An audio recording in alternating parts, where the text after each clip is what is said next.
차기 정부가 부동산 공급 확대와 세제 개편 등의 해법을 제시하면서 수도권 부동산 시장에 어떤 영향을 미칠지 관심이 쏠리고 있습니다. 네, 이 시간에는 한국부동산경제학회 하정민 사무국장 연결해서 인천과 부천, 김포 지역 시장 살펴보겠습니다.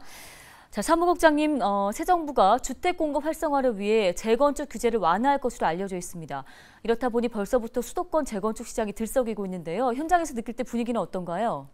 네, 수도권 지금 재건축 재개발 시장이 좀 활기를 좀 많이 띠고 있습니다. 사실은 1월, 2월부터 올 들어서 거래가 약간 주춤했는데요. 지금은 이제 신고가 갱신이 되고 있고, 특히 이제 재건축 기대감이 굉장히 큰 1기 신도시와 그리고 강남 일대를 위주로요. 그 거래량이라든지 가격이 조금씩 상승되는 모습을 좀 보이고 있습니다. 물론 이런 재개발이나 재건축의 호재가 없는 타 지역 같은 경우에는 아직 관망세로 이어지고 있지만요. 지금 보게 되면은 이 거래되는 양의 또 서울에 거래되는 양의 3분의 1이 이제 강남구와 그리고 재건축 그리고 재개발 매물 중심으로 이루어지고 있다라고 말씀을 좀 드릴 수가 있겠습니다.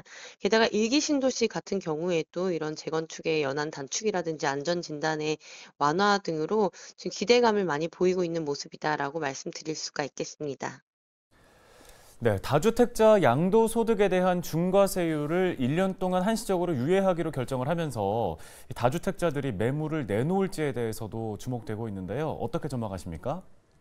네. 아무래도 매물이 좀 나올 것으로 좀 예상이 되고 있습니다. 기존에 이제 세제 부담에 의해서 이제 다주택자들이 가격이 많이 상승했음에도 좀 쉽사리 매도를 못 했지만요. 한시적으로 양도세에 대한 이제 혜택을 주기 때문에 다주택자들의 매물이 나올 것으로 예상이 되는데, 단 지금 같은 경우에는 다들 그래도 이제 강남권에 그리고 한 채 똘똘한 한 채를 선호하기 때문에 나오는 매물들이 강남권이라든지 직접 도심 쪽에서 나올 것 같지는 않고요. 외곽에 있는 매물들은 나올 가능성이 많다라고 좀 보여집니다. 따라서 좀 긍정적인 영향이 시장에 이제 없었던 거래량의 물꼬가 좀 트이기도 하겠다라는 긍정적인 시그널도 있지만요. 한편으로 봤을 때에는 이제 도심권 외곽 지역부터 물건이 많이 쌓이게 되면은 외곽에서부터 가격에 대한 하락이 조금 나오지 않을까라는 우려의 목소리도 나오고 있습니다. 네, 그렇다면 실제로 이 인천과 부천, 김포 지역의 최근의 부동산 거래 현황은 어떻습니까?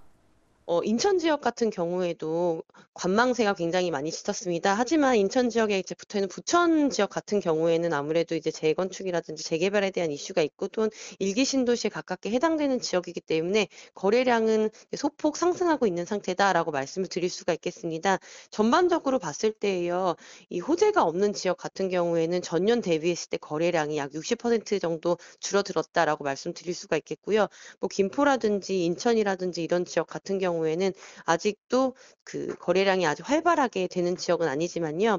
곧 이제 봄철 지나고 이제 전세 계약갱신이 만기되는 시점에서는 일부 소폭 거래가 상승될 가능성 좀 보이고 있습니다. 네, 말씀 잘 들었습니다. 한국부동산경제학회 하정민 사무국장이었습니다.